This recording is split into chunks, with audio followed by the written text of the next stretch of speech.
Chapter 106. When the Roses Bloom, 24, Doomsday Spiritual Artifact Master. Touch my people. 3S level awakeners emerged from a spatial rift and walked towards Nikong. Except for Punk, the other two were dressed in matching combat suits. The leading man, upon confirming Nikang's identity, presented his credentials and introduced themselves. Former Mu City Magistrate, we are Alliance Special Operations Team members, Gasta and Roy. We arrived at District C-55 at 1727 local time as scheduled. Why is it only you? Where are the special envoys and the starships? Nikang's expression soured. I demand an immediate departure. The starship escorting you is estimated to arrive in 33 minutes, Gasta replied.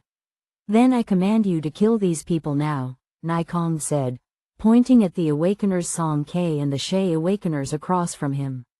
Gasta remained unmoved, showing no regard for Nikang's demands. Former Mu City Magistrate, our mission is to ensure your personal safety until the special envoys arrive. You have no authority to issue orders to me. Gasta and Roy exuded a calm and restrained demeanor, unlike Punk, who stared intensely at Song K. The scars on his face twisted grotesquely, clearly recognizing her as the culprit who had blinded his right eye on Manzoni Street, forcing him to replace it with a mechanical eye. Punk took a slow step forward, without any warning, and suddenly erupted. A series of bloody smoke explosions ensued. Fortunately, Song K was prepared, instantly transforming her shield. With a flick of her left hand, a handful of shurikens flew towards Punk. Punk's face contorted as he charged like a wild beast. Song K morphed her shield into a blade, striking at his lower body. Punk jumped to evade, and simultaneously, Song K leapt higher than him. Leveraging her aerial advantage, she delivered a brutal sweeping kick to Punk's chin. A boom echoed as fireworks exploded, the strong recoil causing Song K to spin in midair before landing steadily. Meanwhile, Punk staggered backward, his feet leaving deep marks on the ground, his lower jaw almost dislocated. The exploding fireworks still managed to injure Song K. The cuff of her coat was blown off by the explosion. Despite dodging quickly during the face-off, she was grazed by Punk's blood explosion, leaving a wound on her arm. Fortunately, it wasn't serious. Samuel and the others wanted to intervene but were stopped by Song K. You guys, step back. In a fight between S-level awakeners, ordinary awakeners couldn't intervene. Samuel and his group would only be massacred by Punk. Gasta stood in front of Punk, speaking coldly, Bloody Hunter, acting without authorization, this is your first warning. Punk sneered, you brought me here to quell the rebellion, didn't you? What's wrong with me killing her? Gasta remained unfazed. All actions are subject to the special envoy's directives. If it happens again, I will initiate containment orders and send you back. Punk clenched his fists in frustration. His distinct eye revealed a fierce hostility, akin to a vicious dog on a leash, though he refrained from initiating any further attacks. Gasta turned to Song K. Are you an S-level awakener? Which unit do you belong to? What's your designation? Who's your superior? Song K paused for a second before honestly replying, I have no unit, no designation, and my superior. I am the highest. A wild S-level awakener? Gasta gradually furrowed his brow. S-level awakeners were extremely valuable as strategic assets and were surely subject to various attempts by the Alliance to recruit them. Gasta didn't want to engage in direct conflict with her at this moment. The Alliance is officially executing a mission. Take your people and leave the reunification palace immediately. No, Nikong must die, Song K countered, raising her blade without stepping back. Seeing her stubbornness, Gasta's tone grew colder. Intentionally obstructing, hindering official duties. Do you know the consequences? Punk formed blood beads at his fingertips, provoking madness, while Nikong in the distance felt triumphant, expecting his imminent escape. Talking was futile with them. Song K gripped her tang sword tightly, bypassing Gasta in preparation for a forceful breakout. Punk laughed maniacally, confronting her head-on. She struck first. You can't blame me. Gasta and Roy felt a headache coming on, forced to join the fray. As they moved forward, blockers appeared before them. Roy faced off against Lu Xiaoyu. The man in front of him moved with the aid of 6 huge mechanical arms, engrossed in a screen, tapping his fingers rapidly, appearing dismissive. He easily intercepted Roy. With composure, Roy initiated his attack. The cabin door closed slowly, and the starship began to ascend. With a leap, Song Kei caught the remaining piece of the gangway with her hands, gripping it tightly with her legs, swiftly climbing upward. She hung from the underside of the starship like a precarious kite. Bang! Bang! Blood explosions continuously exploded behind Song Kei. Attacks from prisms and biogenic currents came relentlessly towards her. Unable to evade, she became a living target, enduring the damage. Flipping herself onto the top of the starship, she struggled to maintain balance against the powerful airflow as the starship ascended. Moving forward, she located Nai Kang's position and thrust her Tang sword. Clang! The formidable metal-based ability created a deep crack in the cabin window but didn't shatter it. Nai Kang and she locked eyes through the transparent glass, his gaze filled with terror. Boom! A cloud of blood mist billowed from her abdomen as Punk's explosions intensified. Song Kei staggered, her whole body slipping off the starship, seemingly about to plummet from the height. At the critical moment, she gripped her Tang sword with one hand, flipping herself back up. Far away, Zhuang Qingyan's eyes turned chillingly cold. He retrieved the last remaining seal from the space and prepared to inject it into his leg. No longer want your leg? Lu Xiaoyu's mechanical arm extended, stopping his action, his face uncharacteristically devoid of mockery. Don't need it, it's nice to accompany you. Happy? Zhuang Qingyan's smile was radiant. He forcefully pushed Lu Xiaoyu away, resolutely injected himself, and the potent seal took effect once more. In extreme agony, he stood up again, running swiftly in Song Kei's direction. Lu Xiaoyu couldn't help but stay silent. He knew his own situation very well. With years of chronic illness, his broken leg couldn't regenerate. Yet Zhuang Qingyan clearly had hope for a cure but was willing to take such a risk. He used to be such a proud person. Could he really accept a lifetime in a wheelchair? Madman! Lu Xiaoyu rolled his eyes. One couldn't deny, this person was becoming more and more insane but also more, like a living person. Song Kei's right hand, blood flowing profusely, covered the surface of the starship. Her awakened energy surged at a terrifying speed, causing the surface of the starship to emit a faint blue light, trembling incessantly. Nai Kang's panic grew, wondering what kind of monster she was to want to forcibly destroy the starship's hull. Nai Kang anxiously looked at the control panel. There were 5 seconds left until the next leap. 5. Song Kei gripped the Tang sword with her left hand, inching it into the porthole. 4. Gasta and Roy unleashed their abilities, launching their most ferocious attacks at Song Kei, while Punk lit blood explosions on her. 3. Just as Song Kei seemed about to fall again, 2 figures rushed forward, powerful and icy waves of awakened energy erupting. A torrent of data formed an inescapable defensive net, repelling prism, bioelectric currents, and blood explosions. Zhuang Qingyan and Lu Xiaoyu were thrown more than 10 meters away. Zhuang Qingyan, who always cared about appearance, had a torn and tattered coat. Lu Xiaoyu fared worse with 6 mechanical arms broken, but this wave of attacks hadn't harmed Song Kei in the slightest. 2. Punk's left eye flickered a deathly white. Time rewound, activated. Song Kei exerted all her strength, her eyes bursting with a brilliant blue light. The starship's hull collapsed, the Tang sword unstoppable as it pierced Nai Kang's heart. 1. Boom. The entire starship exploded into dazzling fireworks. Time's flow slowed down, eventually freezing and reversing. Under the gaze of all, an intact starship reappeared. Punk's ability had taken effect. Everyone held their breath, looking up at the sky. A graceful figure leapt high and landed soundlessly. Slowly, With injuries all over, Song K stood up.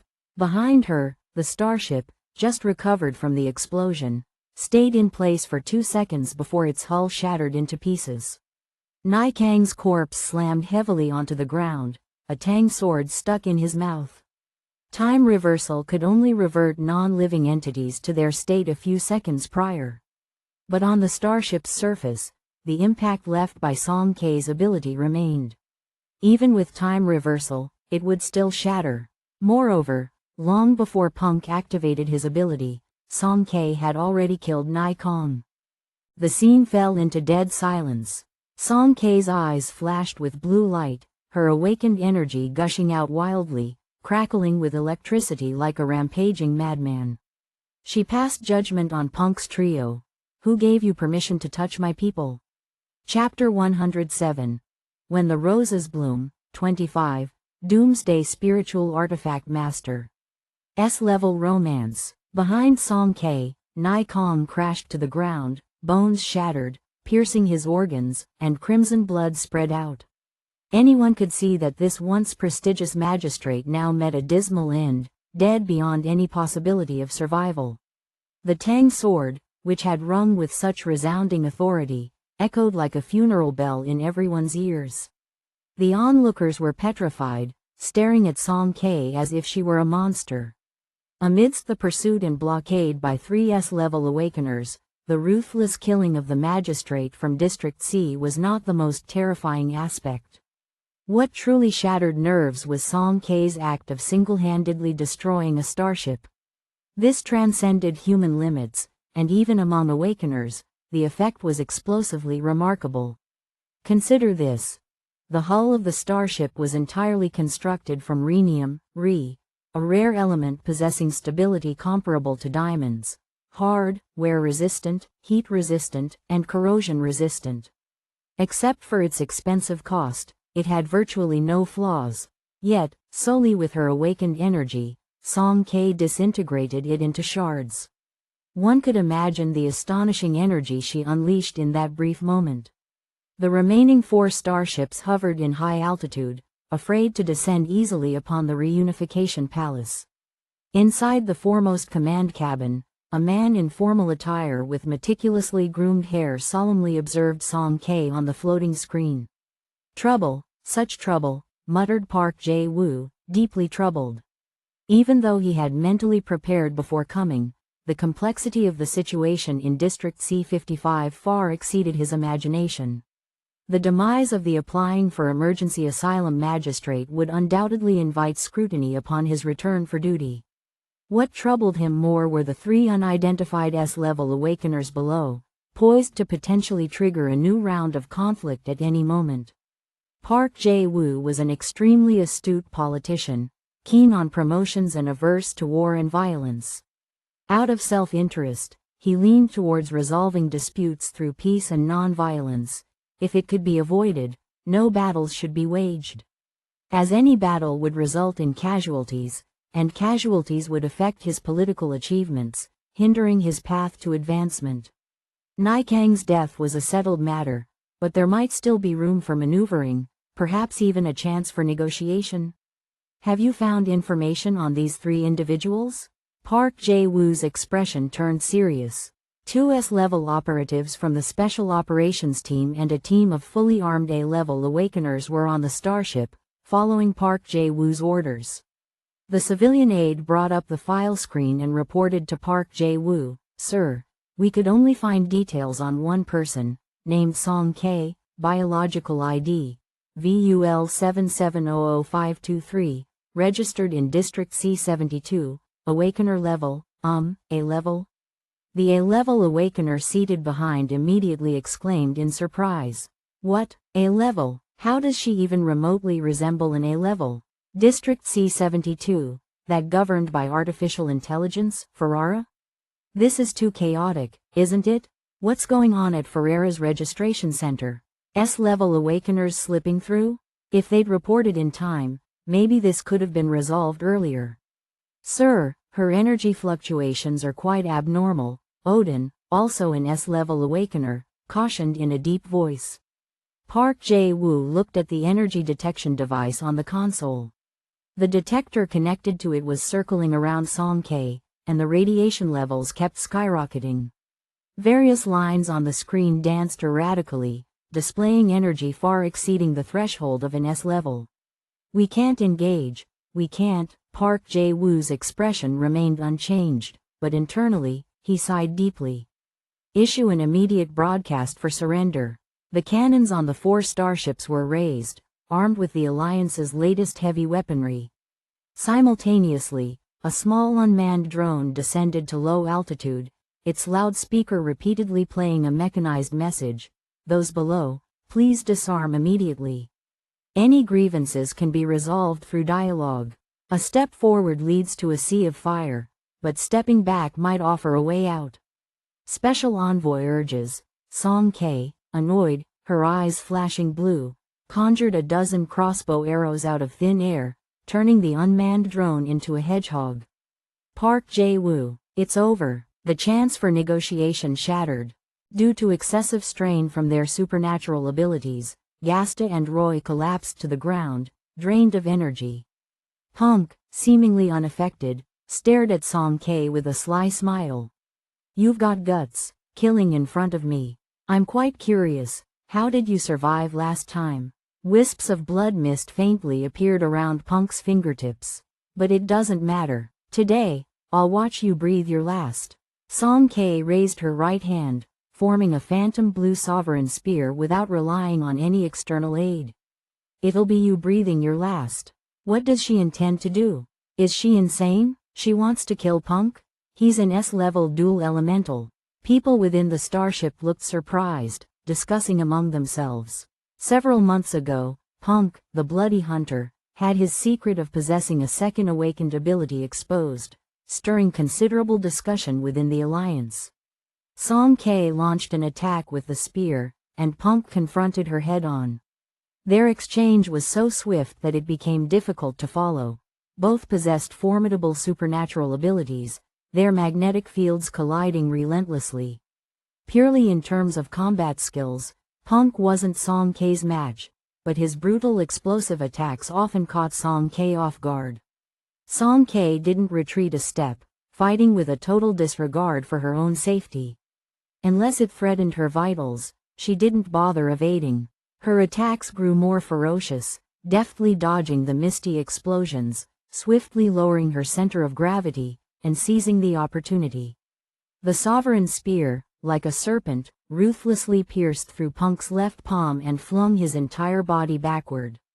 Bang! Punk crashed into the outer wall of a building, causing it to collapse, rubble and debris scattering around. His whole body was drenched in blood, his mouth contorting in a strange twitch. In the next moment, Song-K's arm erupted into a crimson firework, joints shattered, and her entire right arm hung limp. Punk's left eye flashed wildly as he triggered a time rewind, breaking free from her control and returning to his position several seconds earlier. Unable to use her right hand, Song-K remained unfazed. She calmly switched to her left hand, and her awakened energy manifested audibly, reforming into a spear, thrusting toward Punk. Seeing the spear in her hand approaching, Punk triggered a time rewind. Song-K retreated to her previous position, but her offensive remained unaffected. In the instant of her attack, the spear transformed into twin maces, like 2 iron plates crashing down with immense force, catching Punk off guard, hitting him in the mouth, damaging his internal organs, and causing blood to spurt out. Song-K's transformations were erratic, driven solely by combat instinct.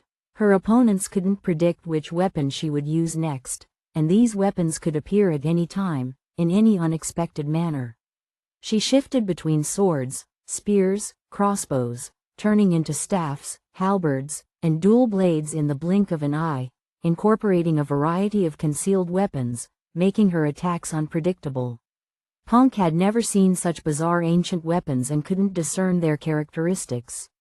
He could only increase the frequency of his blood explosions.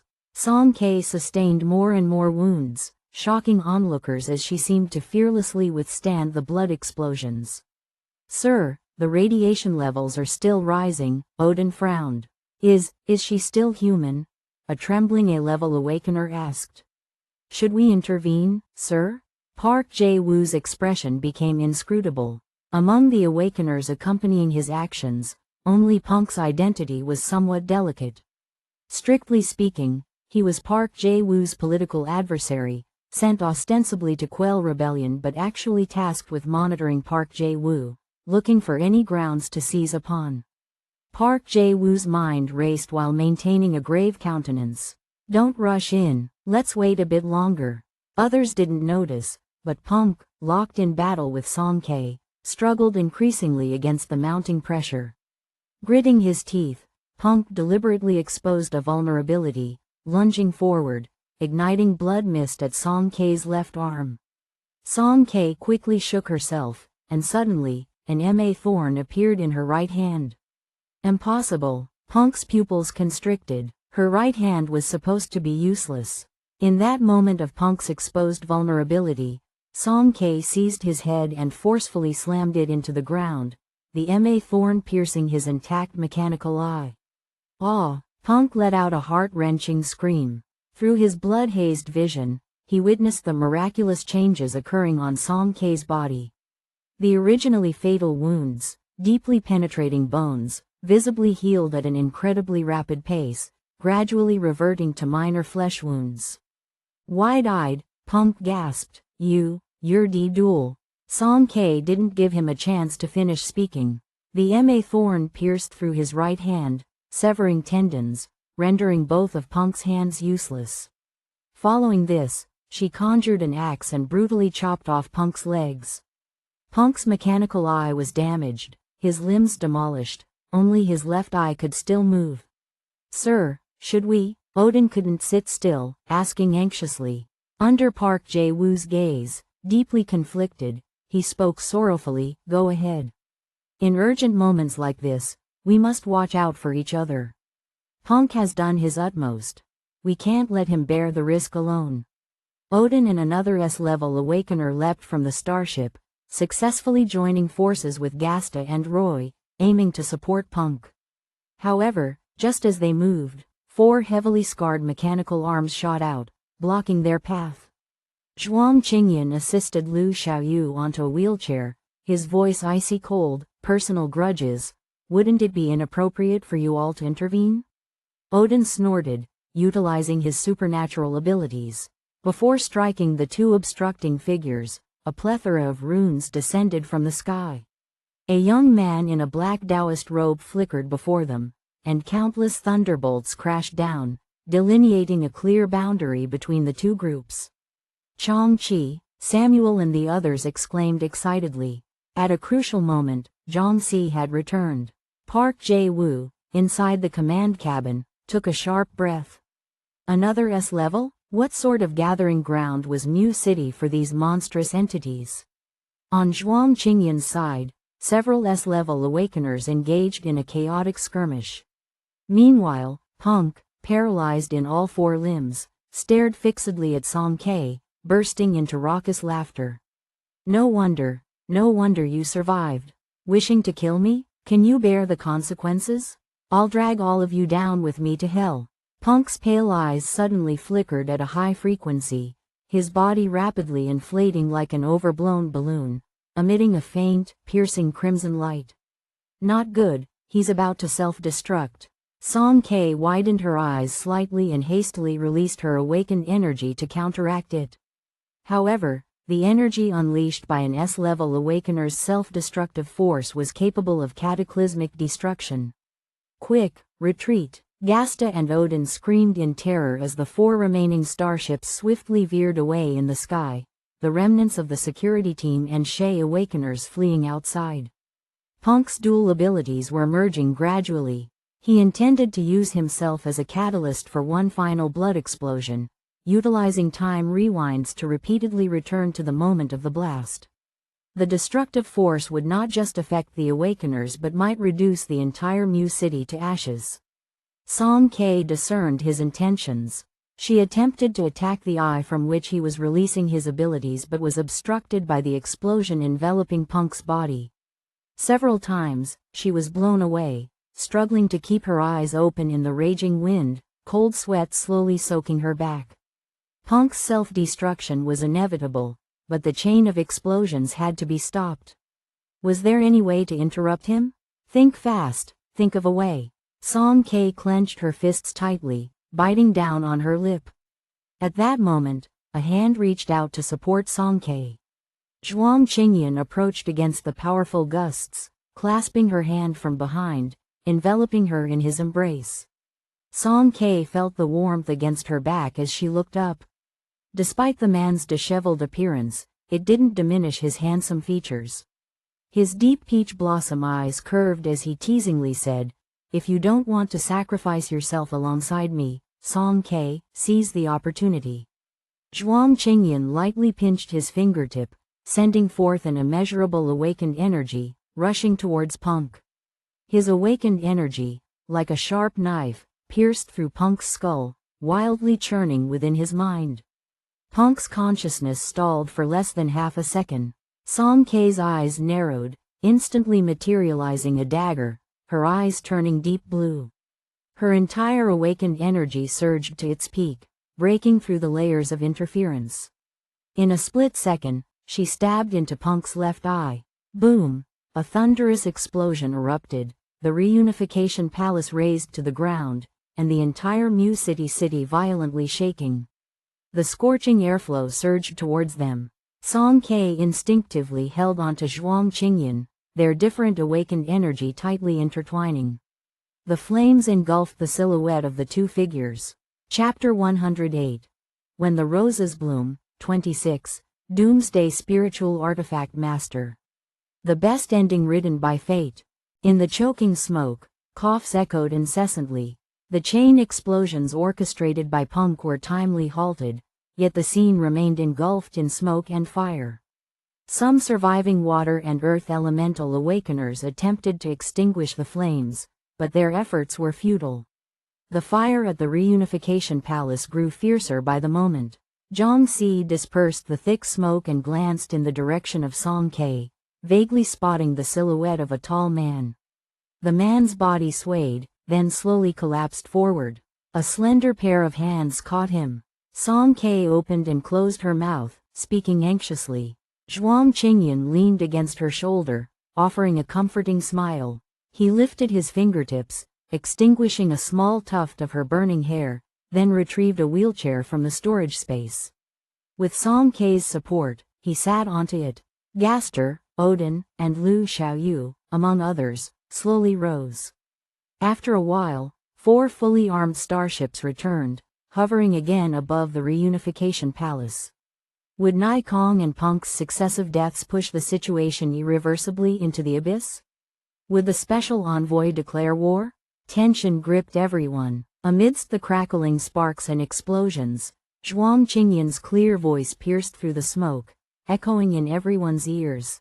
Special Envoy, according to Article 22, Clause 9 of the Alliance's Wartime Emergency Regulations, as the disadvantaged party, I have the right to request ceasefire negotiations.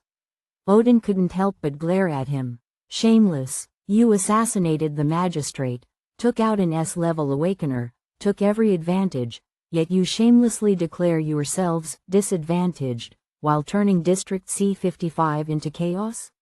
Unfortunately, Zhuang Qingyan was never one to have a sense of shame. Park Jae-woo's eyes lit up inside the starship. Good, finally someone who understands. Negotiation is what's needed. The holographic projection descended slowly, and Park Jae-woo's image appeared clearly in front of Song Kei and the others. As a smooth and cautious politician, he wouldn't risk coming down personally, especially now when even the starships weren't safe. Chief Park, Zhuang Qingyan quickly ran through the Alliance officials' files in his mind, matching the person before him with the information.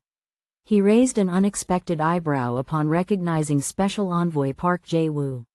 Do you know me? Park Jae-woo looked surprised, gazing at Zhuang Qingyan. The young man's face was unfamiliar. He was certain they hadn't met before. Zhuang Qingyan had prepared a different set of words, but upon realizing the Special Envoy was Park Jae-woo, he instantly changed his approach. Former magistrate of District C30, known for integrity and dedication during your tenure, promoted exceptionally to the Alliance's Regional Affairs General Bureau due to outstanding achievements.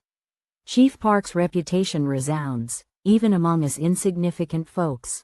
Park Jae-woo received a hefty dose of flattery, feeling immensely pleased, yet his expression remained stern, maintaining a firm and upright demeanor. Since you seem so well versed in Alliance laws, you should understand the consequences of killing a District C magistrate. Let's not touch upon Punk's matter for now. You all must come back with me and face trial at the Alliance's highest court. Chief Park planned to bring us back for a trial? Zhuang Qingyan smiled. In that case, your performance report wouldn't look good. Park Jae-woo cursed inwardly. Damn it, my performance report looks this bad, all because of you guys. Zhuang Qingyan's expression became meaningful. Actually, I have a better suggestion. Chief Park, why not listen first? Park Jae-woo nodded without affirming or denying. Go ahead. The magistrate of District C55 should have been replaced long ago. Zhuang Qingyan dropped a bombshell. The magistrate's excessive power isn't beneficial for the Alliance's development.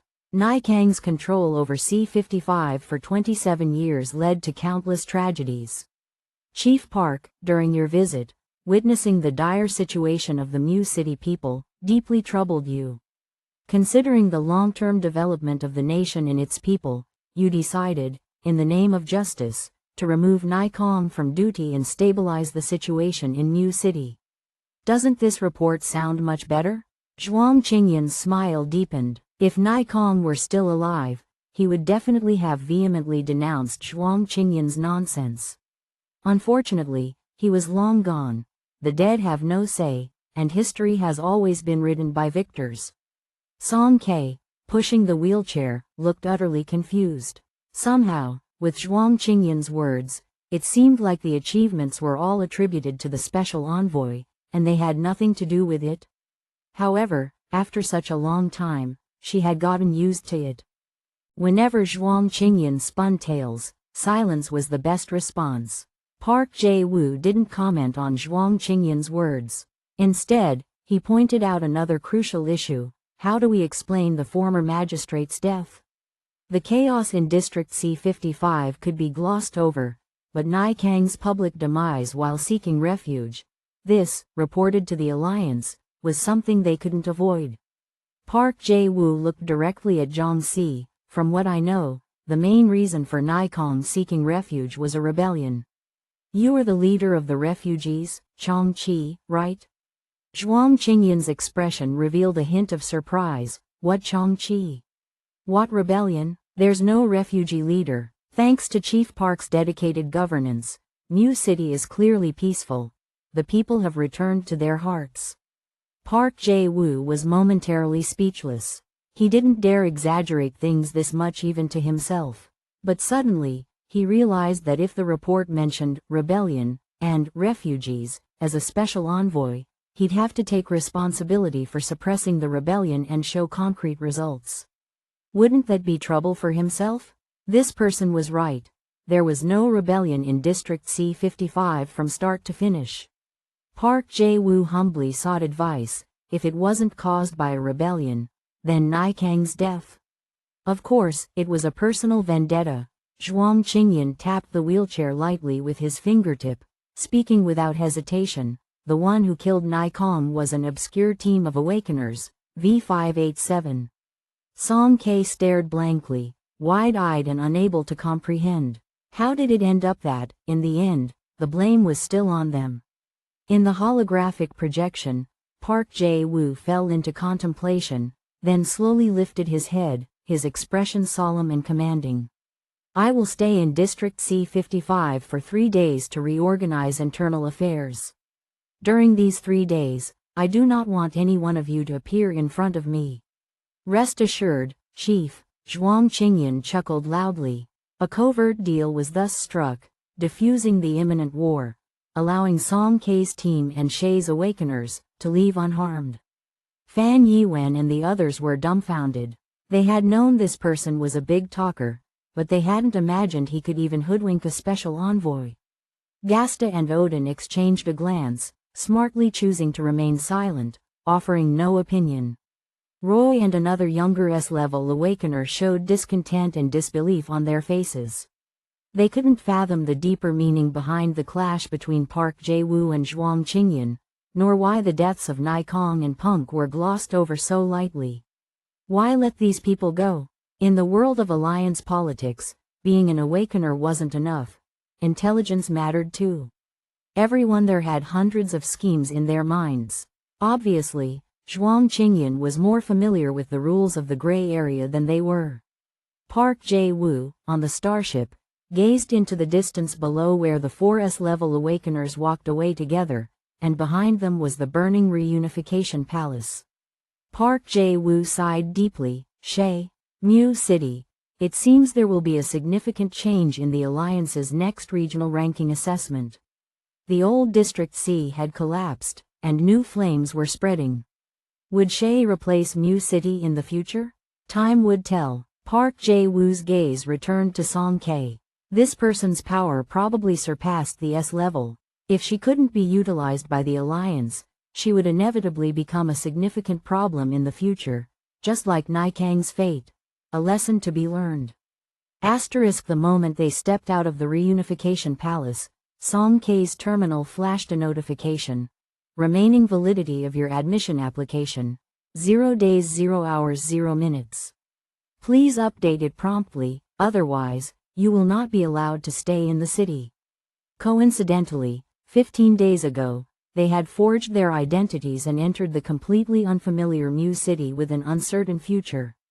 15 days later, Nai Kong was dead, the assassination target successfully eliminated, and right as they were about to leave, this fake admission application happened to expire. Just like the best ending written by fate. The next day, at Shay Base, Fang Jishu finished examining Zhuang Qingyan's legs, looking grave. It's not optimistic. The excessive injections have affected your left leg's nerves. The symptoms of muscle atrophy will only worsen. It's in both legs now, but it'll soon spread throughout your body if delayed further. Since the morning, Zhuang Qingyan had lost sensation in both legs, unable to stand even with crutches. What can be done? Song K asked anxiously. Let's go back to Tungwan. I'll contact my colleagues at 119 Hospital to arrange surgery as soon as possible. Fang Jishu mentioned the hospital without hesitation. Lin Yuyu hesitated to speak, looking worriedly at Fang Jishu. Are you okay? Although Fang Jishu's eyes were bloodshot, with dark circles, clearly indicating lack of sleep, his current expression was too calm, so calm that it seemed abnormal. When Zhang Wanyao died in his arms, Fang Jishu's breakdown and pain were beyond words. Lin Yuyu was concerned about his mental state. I know what you're worried about, but I promised her. Fang Jishu held a small vial around his neck, his eyes showing tenderness and nostalgia. Yao only changed the way she accompanied him. What he needed to do now was take her home and then listen to her, to live well as she wished. Knock knock. As the door rhythmically tapped, Song K had just said, "Come in," and a group of people squeezed in, all seniors and fellow practitioners from the martial arts school. Surprisingly, the one letting was Mo Yan, wrapped in bandages all over his body. Despite enduring pain, he hooked his arm around Song K's shoulder, grinning through gritted teeth. Little junior sister, heard you had a rampage at the reunification palace yesterday. It's frustrating. I missed it. I don't care. I want to spar with you and analyze. Such vanity, you and little junior sister in a fight means you getting beaten up. You insist on glorifying it as an analysis. Rita bluntly dismantled his facade. Zhang Si lounged against the doorframe, casually observing the people in the room bickering and playing around. He wasn't wearing his Taoist robes today but regular clothes, the kind he used to wear during training sessions back at Yu Mountain. When he was with the people from the martial arts school, he wasn't Chong Chi, he was just their simple eldest senior brother. Song K's hair was messed up by Mo Yan's rubbing, leaving her in a sorry state, only her eyes visible, making it impossible for Song K to retaliate. "Ah!" Mo Yan suddenly exclaimed. "What's wrong?" Others looked nervously, fearing he might accidentally touch an injury. Mo Yan said, "I suddenly remembered something." Fan Yiwen said, "Just say it, why startle everyone?" Mo Yan grinned mischievously, "Now that Nai Kong is dead, the base can develop peacefully." "John C., did you and the junior sister take care of things? It's been so hard raising the adopted daughter. Do it quickly, don't let that outsider steal her away." Fan Yiwen instinctively glanced at Zhuang Qingyan's expression. Mo Yan, not having been part of yesterday's action, wasn't aware of the situation, but they saw it clearly. The junior sister and that outsider were clearly embracing each other. Fan Yiwen awkwardly coughed a couple of times, signaling Mo Yan with a meaningful look, but Mo Yan didn't catch on. He was still muttering to himself, "By the way, what do you need for a wedding? Should I get some new light screens as gifts? Hey, John C., say something." John C., lost in thought, interrupted by Mo Yan, slightly straightened up and looked at Song K. Others realized he was about to speak and quieted down. John C. slowly spoke, "Song K., have you ever considered staying in Shay?" Chapter 109. When the Roses Bloom, 27, Doomsday Spiritual Artifact Master. A new journey, end of New City arc. Have you ever considered staying in Shay? John C. had a calm nature, and his true thoughts were hard to discern from his surface demeanor. He seemed to mention it casually, yet it felt as if he had contemplated deeply. No one knew exactly what he was thinking when he uttered those words. Song K didn't react immediately, blinking blankly. "Huh?" Before she could reply, a member of V-587 exploded. John C. seemed to be poaching in front of them. No, it was beyond that. It was like he intended to tear down the entire wall. Song K was not only the captain of V-587 but also the backbone that held everyone together. If she was taken away, the team would disperse in minutes. "No way." Xu Xing was the first to speak out, his curly hair standing on end. "She belongs to us." "What belongs to you? She's been like a little sister to us since childhood." Mo Yan retorted with defiance. "But she enjoys being with us now." Xu Xing's voice cracked with frustration. "You said, enjoys." Mo Yan, wrapped up tightly, caught the loophole in his words, a mischievous glint in his eyes. "When you're done playing, you always return home. Without the martial arts school, Shay is our home." Mo Yan brought up the weighty notion of home, leaving Xu Xing momentarily at a loss.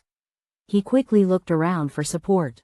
However, Lu Xiaoyu had an amused expression, seemingly enjoying the spectacle.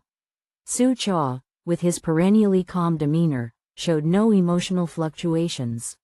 Lin Yuyu covered her red lips, smiling faintly, clearly indicating she had no intention of getting involved. Fang Jishu, better not hassle him when he's in a bad mood.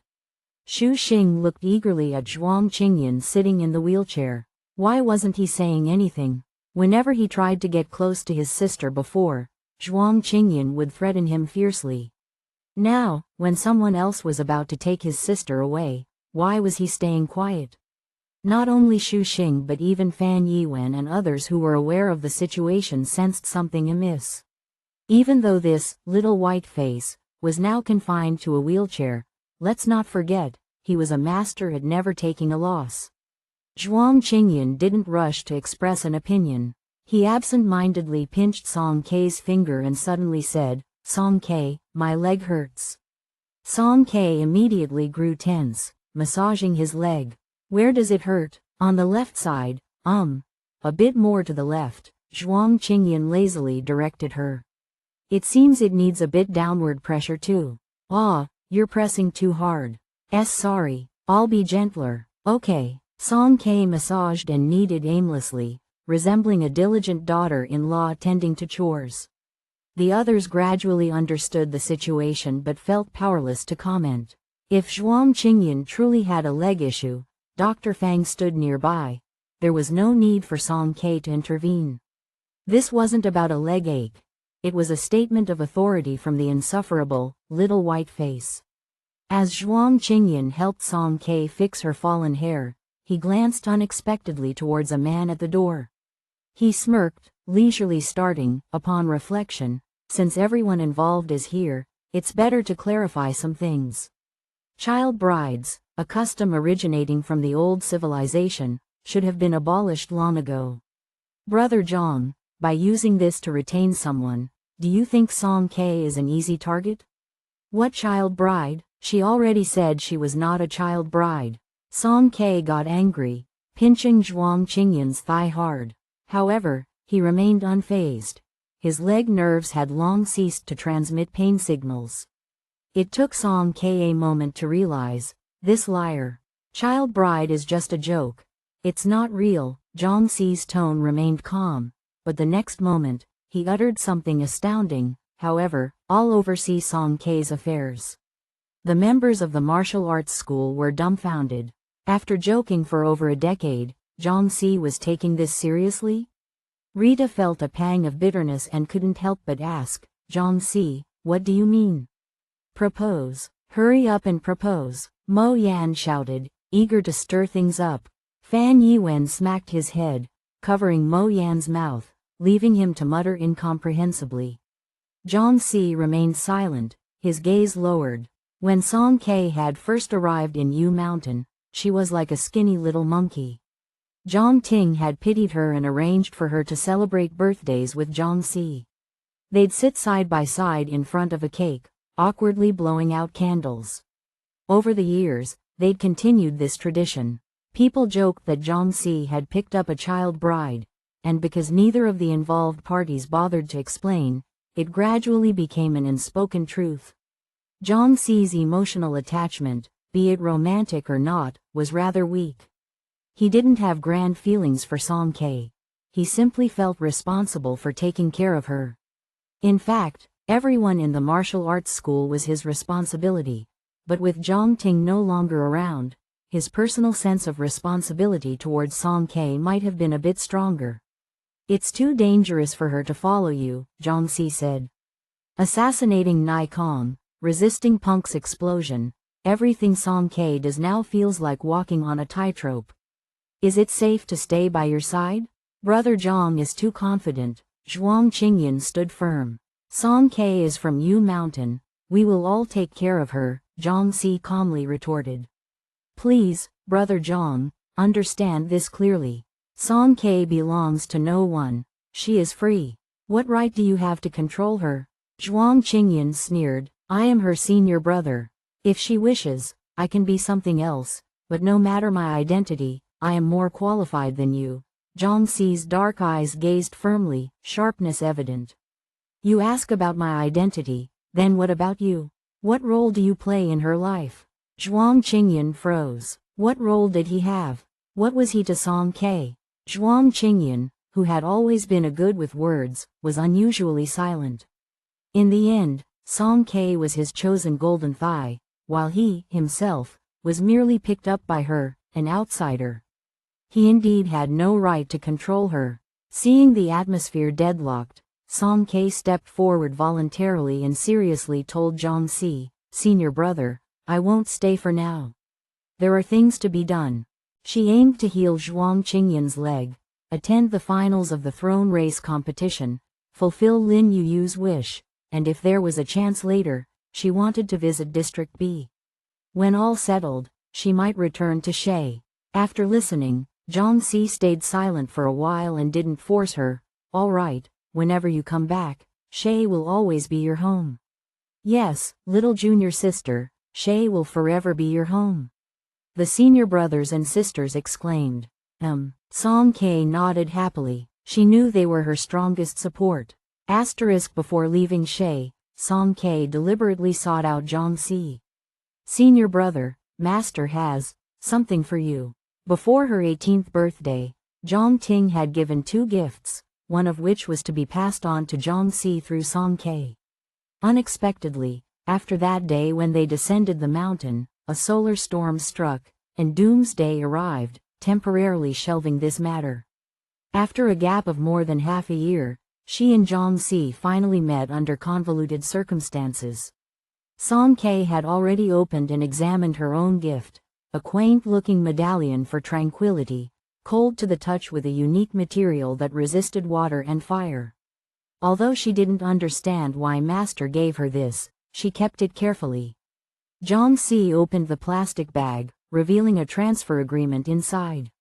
Zhang Ting had transferred all his movable and immovable property, as well as ownership of the Yu Mountain Martial Arts School, to Zhang Si. He was a strict master but not a qualified father.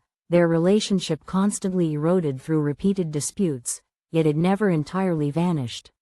Zhang Si ran his fingers over the thin pages, remaining silent for a long time. Now, with Shay needing extensive reconstruction, this money was like a timely help, enough to support him for a long time. By the way, Bai Ruotong wants to ask for your help, Zhang Si said. Concerning Zhang Ting's death, Zhang Si had always harbored doubts. Based on memories retrieved from Tun Chin's mind, a team in uniforms had killed Zhang Ting. During this time, Bai Ruotong had questioned the personnel at the base to ascertain the origin of these individuals. The backgrounds of the members in Song Kei's team were complex, and she wanted to inquire if there were any clues. After listening to Bai Ruotong's description, Song Kei shook her head. I don't know. Bai Ruotong shrugged in disappointment. Song Kei silently added the latter half of the sentence, Zhuang Qingyan definitely knows. In her mind, Zhuang Qingyan, the omniscient information hub of the Alliance, knew everything. The three found Zhuang Qingyan and met Zhang Si again. Both acted as if nothing had happened. Based on the information Bai Ruotong provided, Zhuang Qingyan casually sketched a fierce vulture on the screen. Is this the pattern? Bai Ruotong nodded excitedly. Yes, exactly the same. Zhuang Qingyan frowned. Are you sure? I'm sure. I directly extracted it from Tun Chin's memory. He saw the vulture pattern with his own eyes, Bai Ruotong said. You were familiar with these people, Zhang Si keenly noticed. Not exactly familiar, just heard about them, Zhuang Qingyan said. They come from Vulture. Your master's death is not simple. Vulture Section 6, nicknamed the Vulture Unit, was the Alliance's highest intelligence agency, primarily tasked with openly or secretly gathering various intelligence. They also engaged in investigations involving subversion, assassinations, explosions, and other activities. Why would the Alliance's intelligence agency find Zhang Ting and even kill him? What secrets did Zhang Ting hold? This matter seemed shrouded in dense fog, becoming increasingly complex. Song Kei looked worriedly at Zhang Si. Zhang Si closed his palm, calmly saying, "Thank you. I'll investigate the rest." Song Kei stood at the lookout tower, gazing down. In the distance, a dark mass of people crossed the lifeline, facing the roars of the undead outside the iron fence as they slowly made their way toward Shay. This time, it wasn't an army attacking Shay but rather people fleeing with their families to seek a new life. The entrance to the base was bustling with activity, and nearby cities like Shamong and Emerald City had become part of Shay, merging into one city. The situation in Mu City was rapidly changing. Among the three warlords, only one remained. Mu Qin was currently overwhelmed, while Park Jae-woo's methods were adept at cutting through chaos. Not only did he limit the warlord's power, but he also abolished the deformed hierarchical system. Soon, new administrators would take their positions. However, faced with the chaos and decline of Mu City and the burgeoning and increasingly forceful Shay, no one could predict the future. Inside the base, the liberated Rose Army girls spontaneously gathered, placing flowers at a pristine statue. Holding hands, they sang distant local ballads. The statue had a sacred and beautiful appearance, with a plaque underneath that read, "In memory of the strongest Rose, Ayao. She led us in resisting an unjust fate." Irene stood quietly behind the crowd, holding a cannon in one hand, watching. Lin Yu patted her shoulder. "Hey, Irene, we're getting ready to leave and wanted to bid you farewell. What are your plans now?" "I plan to return to Ferrara and continue participating in the finals," Irene initially wore a serious expression that gradually softened. But I won't push too hard anymore because my wish has been fulfilled. See you in the finals. Even if we're friends, I won't hold back. That's the pride of a mercenary. We won't either. See you in the finals, Lin Yu grinned. Samuel patrolled the base with his torso exposed, his python tattoo vividly displayed, yet nobody feared him. Children gathered around him, enviously wanting to touch him. Lin Mo and Lu Chu were both engrossed in different activities. One was entangled with Lu Xiaoyu, learning mechanical skills, while the other followed Fang Jishu eagerly, almost thirstily absorbing his teachings. They were among those who couldn't bear to see V-587 leave. Chatterbox Khonsu sneakily glanced at Marie with every opportunity, mumbling to himself, "You don't look anything like your sister." "Of course, your sister is cute too, but I think you're prettier. What do you want?" Marie stared at him guardedly. "I mean, you're very brave. I admire you." Khonsu stumbled over his words. As Khonsu spoke, he blushed, awkwardly scratching his head. Do you want to come play in the tunnels with me?"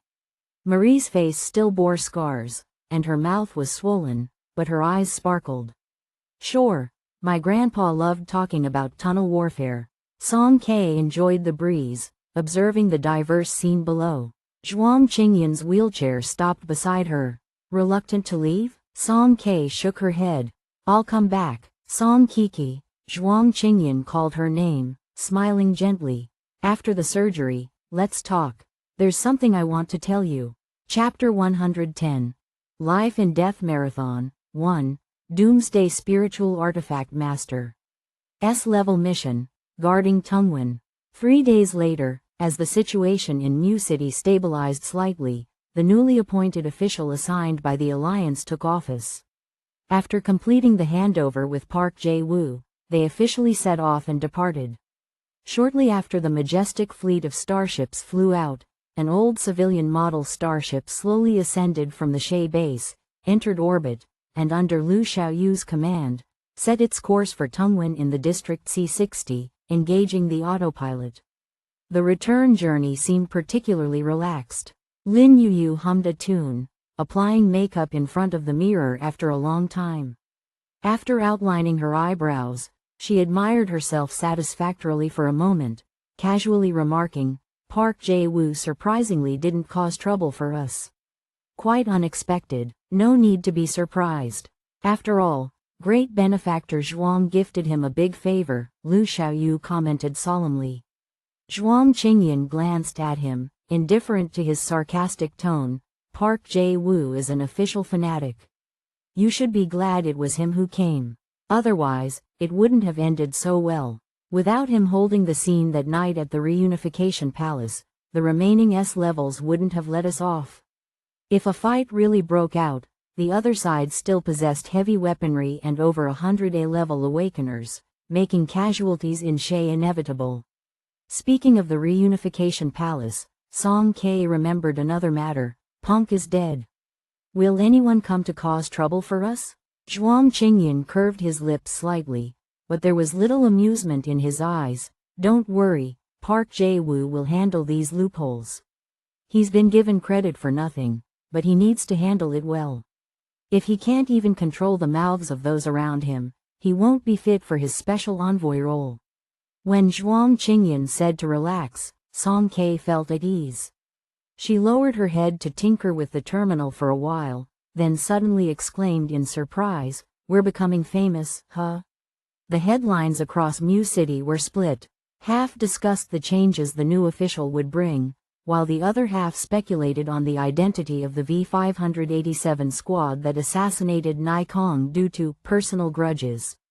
Because all visual data had been burned in a large fire, some unofficial media described V-587 as a burly man and exaggeratedly boasted that all of them were S-levels. After skimming through the reports, everyone found it utterly absurd and simply laughed it off. But speaking of fame, Lin Yu raised her terminal, pulling up another article. "Ferrari isn't doing too bad either. Look at this video. detailed analysis of the underdog V587's road to championship, with over 60 million views. Our popularity now exceeds Shengxing Tea House, and is second only to 3 grandsons and 1 grandpa. Tongwen as well. You gained a lot of fame after repelling the zombie tide, Fang Jishu mentioned when he found a moment. And there's the Sin City. The legend of My Name is Su Cha, remember it, is still circulating. Lu Xiaoyu finished his last attack. Su Cha was unexpectedly called out and suddenly froze, recalling the embarrassing slogan he once shouted. Song Ke puffed her cheeks, a bit annoyed. Grandpa used to say, "Be humble in life, being too famous isn't good." Zhuang Qingyan comforted her, with the star network disconnected now and slow communication between regions. Even if you're famous, it's only within a small scope, so you. As he spoke, he suddenly hissed in pain. Fang Jishu swiftly pressed on his pressure point, stimulating the numbed nerves with his ability. Despite the pain, Zhuang Qingyan managed to joke, but having spent an extra day in Shay, his left hand gradually lost sensation. He couldn't even complete simple grip exercises now. Song Ke stared intently at Zhuang Qingyan's legs. He hadn't followed the doctor's advice and had 2 consecutive seal injections due to helping her. When we returned to Tongwen, we'll undergo surgery, she said, poking him, completely serious. Yeah, undergo surgery, Zhuang Qingyan smiled. Some people, their abilities aren't enough but they insist on showing off. They swear they don't want their legs, but deep down, they regret it so much. Lu Xiaoyu multitasked, coding while controlling the starship, managing to slip in a few sarcastic comments to taunt Zhuang Qingyan. Zhuang Qingyan smirked, because I've thought about it, there's already one useless person in the team. It's not suitable to cause more trouble for everyone. Lu Xiaoyu's movements halted, struck right in the heart. His mechanical arm was damaged, severely reducing his combat effectiveness. Even his coding speed had slowed down, something Lu Xiaoyu couldn't bear. Lu Xiaoyu looked at Song Ke, speaking seriously, "Captain, I request a replacement for a new mechanical arm." Approved, Song Ke nodded promptly. It was the least she could do. Lu Xiaoyu's mechanical arm had broken because he shielded her from harm. This is the material list. Lu Xiaoyu shared a super long list with her, looking serious. Song Ke's eyes spun. She sucked in a breath of cold air. Why was it twice as much as last time? How much money would this cost? Zhuang Qingyan took the terminal and glanced at it, sneering lightly, "Don't be outrageous.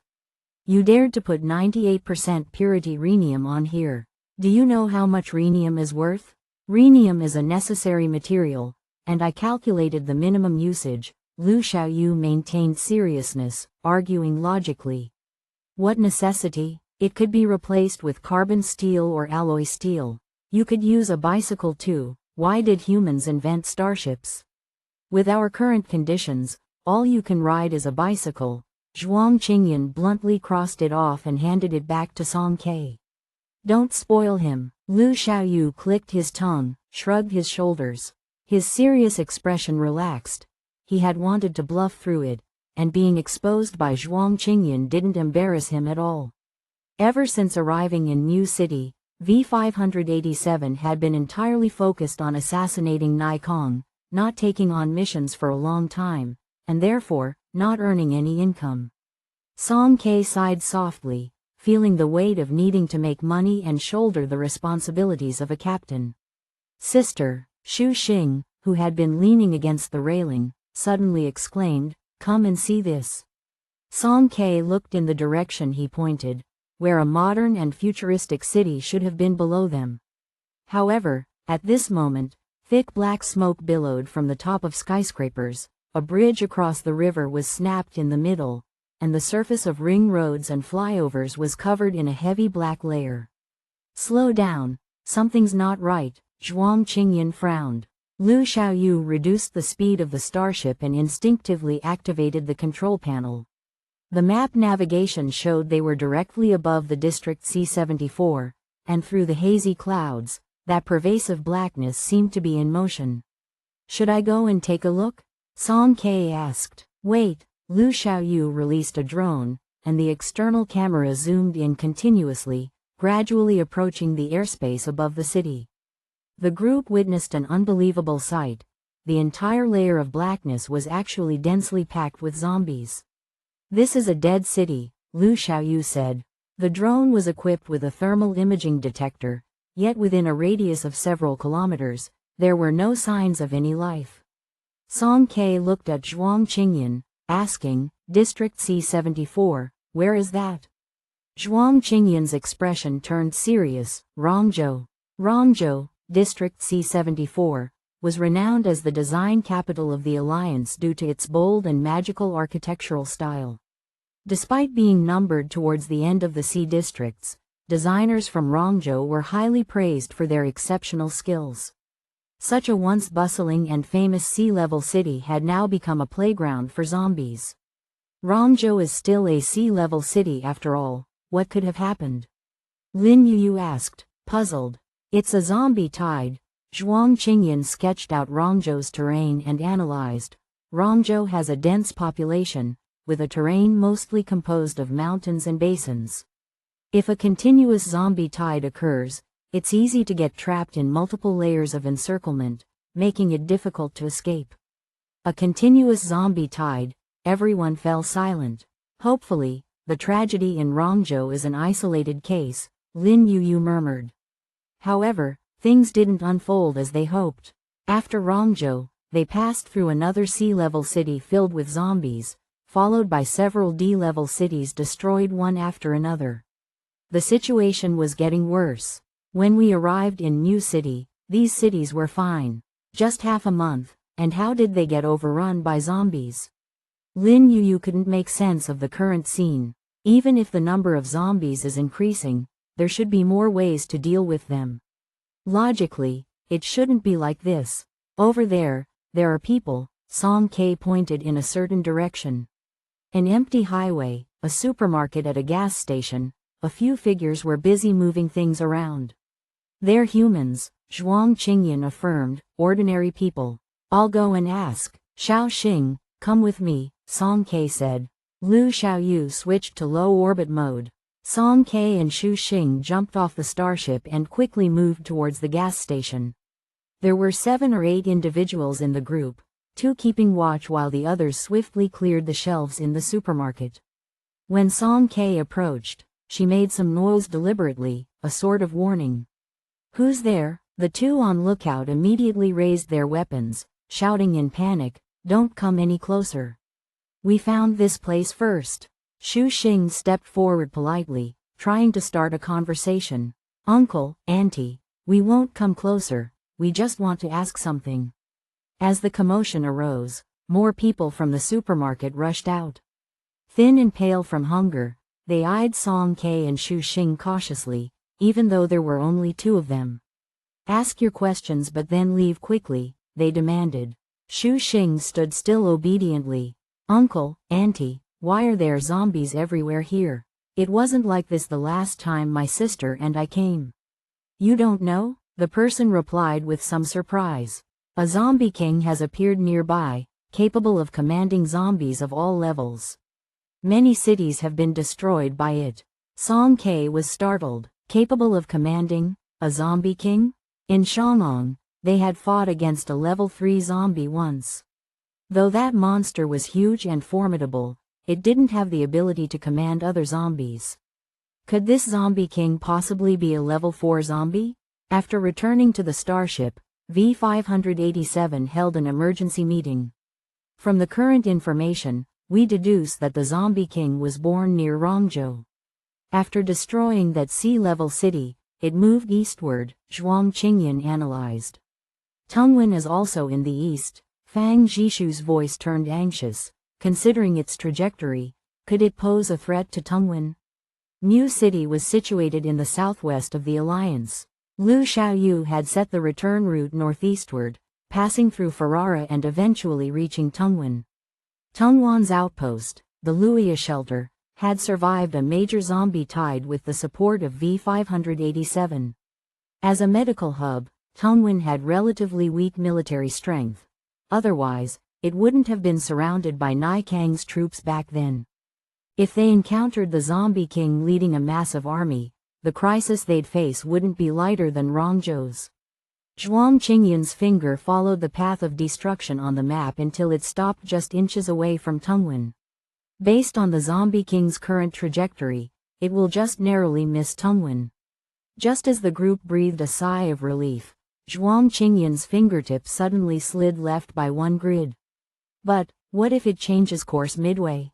Looking at this intersection, the cities in the left section are obviously more densely populated. We can't determine the extent of intelligence a level 4 zombie has, he explained. Hurry, let's get back to Tungwen, Song Ke urged. Tungwen couldn't have any trouble, not just because it could heal Zhuang Qingyan's legs, but also because it housed millions of doctors similar to Lu Ning, willing to risk their lives to save others. If Tungwen fell, the impact on the entire alliance would be catastrophic. Lu Xiaoyu switched to manual mode, and the starship accelerated sharply, streaking across the sky. Lin Yuyu tried to reassure everyone, there seemed to be fewer zombies here than before. Maybe the Zombie King followed its original route.